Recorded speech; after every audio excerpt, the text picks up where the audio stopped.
Namaskar, welcome again. In the This is my second video on coding and decoding. चलिए समय ना बर्बाद करते हुए आगे बढ़ते हैं। तो क्वेश्चन नंबर 5, लास्ट टाइम पे हमने 4 क्वेश्चंस देखे थे, चारों अलग अलग वेराइटी के थे। फिलहाल हम लोग और कुछ क्वेश्चंस देखेंगे related with coding and decoding. So fifth question थोड़ा सा चेंज है, थोड़ा सा अलग है। In certain coding methods, the word question is encoded as domestic. अब क्वेश्चन और डोमेस्टिक में क्या रिलेशन है, सबसे पहले हम लोगों को ये रिलेशन ढूंढना होगा। In this coding, what is the code word for the word response? उसके बाद हमको देखना पड़ेगा कि रिस्पॉन्स के लिए क्या कोड हो सकता है, क्या कोड ये ऑप्शंस में से बन सकता है। तो सबसे पहले हम लोगों को क्वेश्चन एज इट इज लिख लेना है, QUESTION। क्वेश्चन लिखने के बाद अब हमको रिलेशन देखना है कि क्वेश्चन और डोमेस्टिक में क्या रिलेशन है। तो क्या मैं ऐसा सोच सकता हूं या बोल सकता हूं, क्योंकि हम हमारे पास समय बहुत कम रहता है, समय कम होने की वजह से हमको हमारे आंसर्स बहुत जल्दी जल्दी ढूंढना पड़ता है।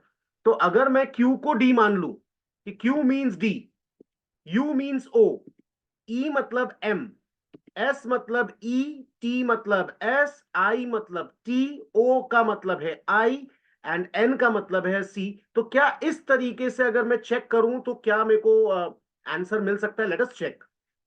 तो रिस्पॉन्स लिखा है RESPONSE। अब R, क्योंकि क्वेश्चन जो हमारा पहले वाला कोड और डिकोड किया है, क्वेश्चन में R है ही नहीं, तो वी डोंट नो कि R का मतलब क्या है, तो इट इज ब्लैंक। ई, अगर आप क्वेश्चन देखो जो लेफ्ट साइड में क्वेश्चन लिखा है ई, क्वेश्चन में QUE, ई का मतलब है एम। ओके, तो ई का मतलब मैं मान के चलू एम। अब मैं ऑप्शंस में देख रहा हूं तो मेरे को लग रहा है कि चारों ऑप्शंस मैं जहां जा रहा हूं वो शायद सही रास्ता है, मैं सही सोल्यूशन की तरफ बढ़ रहा हूं। एस, अब क्वेश्चन में एस, एस का मतलब है ई, तो यहां पे भी रिस्पॉन्स में एस थर्ड लेटर, इसका मतलब है ई, तो ई हो गया। तो एम ई, चारों ऑप्शंस में ई है। ओके, चलिए आगे बढ़ते हैं। इसके बाद मेरे इसमें आ रहा है पी, रिस्पॉन्स में पी, लेकिन क्वेश्चन के अंदर पी है नहीं, again it will B blank dash. अब अगला जो लेटर है दैट इज ओ, और क्वेश्चन में ओ है जिसको उन्होंने डिकोड किया था। ओ का मतलब है आई, तो मैं यहां पे भी लिख लेता हूं ओ का मतलब है आई। ठीक है, अब मेरे को कुछ कुछ चीजें समझ में आ रही है कि second letter is M, third letter is E, fourth letter again मालूम नहीं, फिफ्थ लेटर इज आई, मतलब ऑप्शन नंबर ए तो मेरा आंसर नहीं है। तो now there are three options remaining, that is BCD। ये तीनों ऑप्शन में से एक मेरा करेक्ट आंसर होगा। एन, चलिए आगे बढ़ते हैं। अगला लेटर है एन, और क्वेश्चन में एन सबसे आखिरी लेटर है और एन का मतलब है सी। चलिए, मतलब मेरे को यहां एन का मतलब सी भी मिल गया। तो अब अगर मैं ऑप्शंस देखूं तो again D is not the correct option, क्योंकि वहां आई के बाद एस आ रहा है, OMESIS, सी नहीं आ रहा है। तो अब दो ऑप्शंस रॉन्ग है, वो हम सबको पता है, that is option A and option D. अब दो ऑप्शन बच रहा है, लेटर सी, एस, अगला लेटर है हमारा रिस्पॉन्स में एस, और क्वेश्चन के अंदर एस का मतलब इन्होंने दिया है ई, जो हम इसके पहले भी देख चुके हैं। तो एस के सामने हम लोग देखेंगे ई। अब हमको शायद हमारा करेक्ट आंसर मिल गया है, एंड द करेक्ट आंसर, अब हम लोगों को जो ब्लैंक है ना बेटा, वो देखने की जरूरत ही नहीं है, क्योंकि ब्लैंक उन्होंने ऑलरेडी हमको पहले से दिया है कि O is the first letter जो ब्लैंक में है, मतलब आर का मतलब ओ है और पी का मतलब एस है। ये हम लोगों को क्वेश्चन में ही, ऑप्शंस में ही बता बता दिया गया था, पता चल गया था, लेकिन हमको उससे मतलब नहीं है। यहां हमारा correct answer is option C. तो हमारा आंसर है OMESICEM। तो उम्मीद है आप लोगों को पिछले 4 क्वेश्चन से ये क्वेश्चन थोड़ा सा अलग लगा होगा। चलिए और वैरायटी देखते हैं। Now option number C, 6, sorry, question number 6, in a certain code teacher is written as VGCEJGT, the coat of children will be, again 4 options दिए हैं। चलो सबसे पहले टीचर लिख लेते हैं और टीचर के नीचे VGCEJGT ये लेटर्स लिख लिए। अब दोनों के बीच में क्या रिलेशन है? अगेन इसके पहले हमारा एक क्वेश्चन था जिसमें हम लोगों ने सेम चीज सेम टेक्निक यूज की थी। टी के बाद क्या आता है? यू, और यू के बाद आता है वी, तो इन्होंने भी यही शायद टेक्निक यूज की है। ई के बाद आता है एफ, और एफ के बाद आता है जी, ए के बाद आता है बी, और बी के बाद आता है सी। शायद इन लोग ने बीच के एक लेटर्स, ठीक है, टीचर में एक एक लेटर्स इन्होंने स्किप करके अगला जो लेटर है उसको इन्होंने फॉलो किया है। अब सी हम सबको मालूम है, सी के बाद जो डी आ रहा है इनको इन्होंने स्किप कर दिया और ई लिखा होगा। चलिए चिल्ड्रन में क्या होगा, सेम कंसेप्ट हम लोग एक बार चेक कर लेते हैं। सी के बाद आता है डी, और डी के बाद आता है ई, तो फर्स्ट लेटर हमारा ई है। अगर ऑप्शन में देखेंगे तो ए और बी ऑप्शन ई स्टार्ट हो रहा है, तो यहां क्वाइट पॉसिबल है कि हम लोग सही रास्ते पे चल रहे हैं। सबसे पहले ये मालूम होना चाहिए कि जो ऑप्शन के लिए आप जा रहे हो वो सही रास्ता है या नहीं है। चलिए और एक दो लेटर्स हम लोग देखेंगे ना बेटा तो हमको मालूम पड़ जाएगा। एच के बाद क्या आता है? अगर हम लोग A B C D alphabets देखते हैं तो एच के बाद आता है आई, और आई के बाद आता है जे। तो ई और जे अगर हमको मिल गया है तो मेरे हिसाब से हमको करेक्ट ऑप्शन मिल चुका है, दैट इज ऑप्शन बी, ई जे। लेकिन फिर भी हम लोग एक और लेटर अगर कंफर्म कर लेंगे तो वी विल बी कंफर्म्ड कि हमारा आंसर सही है। आई के बाद क्या आता है? चलिए आई, आई के बाद आता है जे, और जे के बाद आता है के। एक एक लेटर हम लोगों ने स्किप किया है बीच का। अब मैं कॉन्फिडेंट हूं कि मेरा आंसर मुझे मिल चुका है, and the correct option is option B. So my answer will be EJKNFTGP। तो बेटा यहां पे एक चीज बहुत इंपॉर्टेंट है जो आप सबको कंसिडर करके चलना है, सबको याद रखना है कि don't waste your time. Time is very precious. Exam के लिए टाइम, एग्जाम में टाइम मैनेजमेंट बहुत इंपॉर्टेंट रोल प्ले करेगा। तो please don't waste your time. अगर आपको आंसर मिल गया है तो आप अगले क्वेश्चन की तरफ बढ़िए, ना कि पूरा सोल्यूशन देखने के पीछे जाइएगा। पूरा सॉल्व करने की जरूरत नहीं है। ऑप्शन स्टार्टिंग में ही हम लोगों को 3 लेटर्स में ही मालूम पड़ गया कि हमारा आंसर ऑप्शन बी है। ऑप्शन बी मार्क कीजिए, आगे बढ़िए। चलिए चलिए अगला क्वेश्चन देखते हैं। अगला क्वेश्चन है क्वेश्चन नंबर 7। ये थोड़ा सा पुराने टाइप का क्वेश्चन है। ये पता नहीं, I don't know whether these type of questions are repeating nowadays और नॉट, क्योंकि इसमें एग्जैक्ट आंसर इतनी आसानी से नहीं मिलता है। We have to do certain assumptions. हम लोगों को कुछ अजम्पशंस करके रखना पड़ता है, अज्यूम करके रखना पड़ता है, तभी ये पॉसिबल है सॉल्व करना। So given that in a code language 645, 645 means day is warm. तो 645 मतलब day is warm. 42 का मतलब है warm spring. अब कुछ लेटर्स या कुछ वर्ड्स एंड कुछ लेटर्स सेम हैं, आप देख सकते हो। तो दोनों में अगर हम लोग फिगर्स में देखेंगे 645 एंड 42, तो एक फिगर, एक पर्टिकुलर फिगर रिपीट हो रहा है, दैट इज 4। तो क्या हम लोग बोल सकते हैं कि 4 means warm? This is just an assumption. Again it can be correct, it can be incorrect, लेकिन हम लोग साइड में निकाल के रखते हैं कि भाई वार्म मतलब 4। चलिए आगे बढ़ते हैं। आगे बोल रहे हैं कि अब यहां 2 आया है, लेकिन हम लोग आगे बढ़ रहे हैं। 2 का मतलब क्या आएगा? अब क्योंकि आप देख सकते हो 4 मतलब वार्म है, तो 2 मतलब spring. This is again an assumption, तो हम लोग बाजू में लिख लेते हैं कि स्प्रिंग मतलब 2। आगे बढ़ते हैं। 634 मतलब स्प्रिंग इज सनी। अगेन अगर आप यहां देखोगे तो यहां 2 अवेलेबल नहीं है, लेकिन एक चीज ऊपर 645 और 634 में कॉमन है, दैट इज और 6। तो क्या मैं अज्यूम करके चल सकता हूं कि 6 मतलब इज? अब आगे क्या बोला है?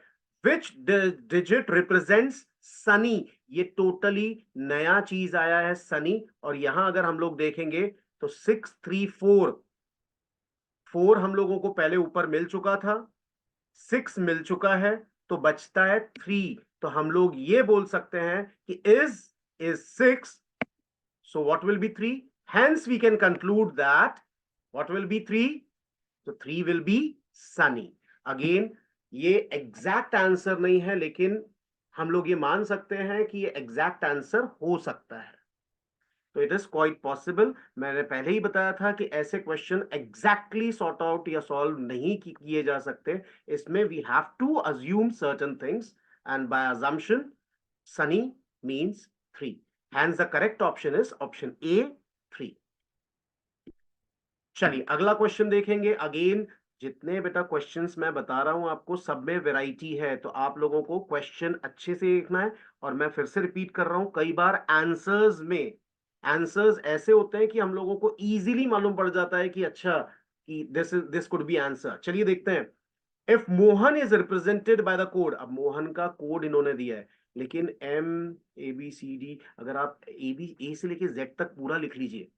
मैंने पहले भी बताया है, फर्स्ट वीडियो में भी बताया था, सेकंड वीडियो में भी बता रहा हूं, ए से लेके जेड तक आप पूरा लिख लीजिए। कई बार आपको समझ में आएगा एम इधर लिखा हुआ है, के किस तरफ लिखा हुआ है, कितनी दूरी है, कितने यू नो अल्फाबेट जंप करके जाने, कितने लेटर्स जंप करके जाने, तो बहुत सारी चीजें होती है। तो अगर आप ए से लेके जेड तक एक लाइन में लिख लोगे तो it will be quite easy for you to understand. अब उसी तरीके से जो मैं करता हूं, मैं आप लोगों को बता रहा हूं। ए से लेके जेड तक मैंने पूरा लिखा है, और जेड के अलावा भी ए बी सी लिखा है, क्योंकि जरूरत पड़ेगी। तो अब देखिए, एम एम को इन्होंने कोड लैंग्वेज में लिखा है के। तो कैसे? एम के बाद एक पहले का लेटर छोड़ के जंप करके के पे गए, मतलब okay, we can understand that के पहले एक लेटर है एल, उसको स्किप किया इन्होंने और डायरेक्ट आ गया। सॉरी, एम के बाद एल छोड़ दिया, स्किप कर दिया, दे जंप्ड ऑन टू के। ठीक है। ओ के, ओ में भी ऐसे ही हो रहा है क्या? लेट अस सी, ओ में भी ऐसे ही हो रहा है क्या? चलिए, ओ के बाद पहला लेटर एन स्किप करके इन लोग एम पे आ गए। ओके, तो हमको ये समझ में आ रहा है कि ये एक लेटर लेफ्ट साइड में पहले का लेटर स्किप करके उसके पहले वाले लेटर पे जा रहे हैं। एच में भी हम लोग कंफर्म कर लेते हैं। तो एच, यस करेक्ट, एच के पहले जी आता है, जी इन्होंने स्किप किया और डायरेक्ट जंप किया टुवर्ड्स एफ। चलिए, ए में भी ऐसे ही हो रहा है क्या? यस, ए में भी ऐसे ही हो रहा है। ए के पहले आता है जेड, जेड स्किप किया और डायरेक्टली जंप किया ऑन वाई। और आखिरी में एन, एन में भी सेम चीज रिपीट हुई है। एन के पहले आता है N which is skipped and they directly jump to N. तो अब हमको ये समझ में आ गया है कि मोहन को इन्होंने किस तरीके से डीकोड करने की कोशिश की है। उसी तरीके से हम लोग काउंट को भी देखेंगे। तो काउंट में सबसे पहले आ रहा है सी, सी के पहले आता है बी, बी को स्किप करेंगे and the answer will be A. अगर ये ए आ रहा है तो मेरे हिसाब से हमको आंसर मिल चुका है, हमको बाकी टाइम वेस्ट करने की जरूरत नहीं है। चार ऑप्शन में से एक ही ऑप्शन है जो ए से शुरू हो रहा है, and that is option A, AMSLR। लेकिन फिर भी अगेन हमको आंसर मिल चुका है, लेकिन फिर भी हम लोग एक बार चेक करना चाहेंगे, वेरीफाई करना चाहेंगे कि हमारा आंसर करेक्ट है या नहीं। तो आगे का भी हम लोग देख लेते हैं। ओ, काउंट में सेकेंड लेटर इज ओ। ओ अगर हम लोग हमारे ए से लेके जेड के इसमें देख रहे हैं, तो ओ के पहले आता है एन, जो स्किप करेंगे and the letter will be M. तो ये सही है, जा रहे हैं हम लोग सही रास्ते पे जा रहे हैं। Yes, O is M. तो अब हमको हमारा ऑप्शंस आर वेरी क्लियर, हमारे डाउट्स सब क्लियर हो चुके हैं, हमने एनालिसिस भी कर लिया है। The correct option over here is option A. Coding और डिकोडिंग का ये वाला क्वेश्चन लास्ट क्वेश्चन है। अगेन थोड़ा सा डिफिकल्ट है, थोड़ा सा डिफरेंट है। Question is if E is replaced by 2, मतलब ई को इन लोग बोल रहे हैं कि ई मत बोलिए, आप इसको 2 बोलिए। आर बाय 5, मतलब आर को आर ना बोलते हुए 5 बोलिए। टी को टी ना बोलते हुए 7 बोलिए। तो ये सब पहले लिख लीजिए जैसे मैंने लिखा है। देखिए आप, ई मतलब 2 है, आर मतलब 5 है, टी मतलब 7 है, डी मतलब 3 है, एस मतलब 4 है, आई मतलब 6 है और एन मतलब 7 है। ठीक है। तो इन लोग बोल रहे हैं then how is resident return if it's letters are reversed. तो सबसे पहले हम लोग ये देखते हैं, रिवर्स बाद में देखेंगे, पहले रेसिडेंट का मतलब क्या है। तो रेसिडेंट को इन लोगों ने किस तरीके से कोड किया है आप लोग देख सकते हो। आर मतलब 5, हम लोगों ने पहले ही लिख लिया था, ई मतलब 2 है, एस का मतलब 4 है, तो रेसिडेंट का आंसर आपका आता है 52463297। लेकिन रुकिए, अभी जल्दबाजी नहीं करना, नहीं तो मैक्सिमम लोग ऑप्शंस चूज करना स्टार्ट कर देंगे कि 52463927। ऑप्शन हालांकि अवेलेबल नहीं है, कई लोग इतनी जल्दी में रहते हैं कि ई वाला ऑप्शन चूज कर देंगे, नन ऑफ दीज। लेकिन बेटा आखिरी वर्ड बाकी है, रिवर्स्ड। इन्होंने बोला resident return if it's letters are reversed. अगर इसको रिवर्स कर दिया तो सबसे पहले आर की जगह पे आएगा टी, ई के जगह पे आएगा एन, तो हम लोग पूरा रिवर्स कर देते हैं। तो in question it is said that letters are reversed, hence क्या आएगा, स्टार्ट करेंगे with T, N E D I S E R, और सबके कोड्स अगर हम लोग एज इट इज नीचे लिखें, क्योंकि टी को हमने 7 दिया है, एन को हमने 9 दिया है, तो आंसर आपका आएगा 79236425। तो दिए हुए ऑप्शन में से कौन सा ऑप्शन सही है, 7923, तो option B is the correct answer. तो हमारा ऑप्शन है यहां पे ऑप्शन बी, दैट इज 79236425। तो डियर स्टूडेंट्स, ये था the first part of coding and decoding. अगले सीरीज जो लेक्चर सीरीज होगी उसमें नए कंसेप्ट के साथ हम लोग आएंगे of logical reasoning. Till then bye, have a good time, God bless you, thank you very much.